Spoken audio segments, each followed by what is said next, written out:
I think having a kid is really scary. And I think it's the unknown that makes it scary. Will my kid go to college? Will my kid get a job? Will my kid have a family? And all those types of things I think every parent has a fear for. When we were diagnosed, our unknown was now dashed. And now we knew what was going to happen to Taylor. And that was way worse than the unknown. She was having more difficulty crawling, and she wasn't crawling as much, and then she didn't want to crawl. She was losing the abilities to do things that she used to be able to do. At that point, we were just scared.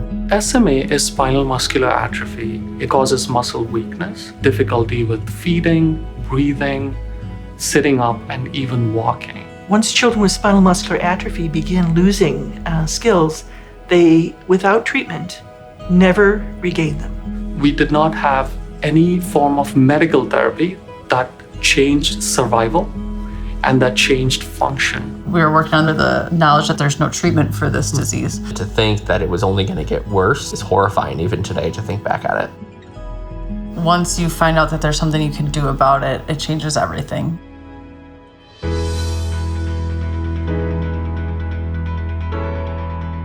Last year, after years of clinical trials, a drug called Spinraza got approved. Lurie has been extremely involved in the clinical research program. We were one of the sites with the highest enrolling children.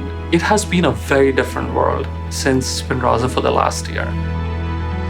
Taylor can walk now, and she's getting better and better at it. She grabs her walk, which is how she calls her walker, and she gets over to the other side of the room. I don't think there's a big enough adjective for the impact it has on our lives. To have any of the children, any of them, gain any new milestone or regain anything that they had lost before is mind-blowing, to speak plainly. I never thought I was going to sit in front of a patient, not only diagnose them with a very devastating neurological condition, but then follow it up by saying we have a treatment, and a treatment that's really close to a cure. This just doesn't happen.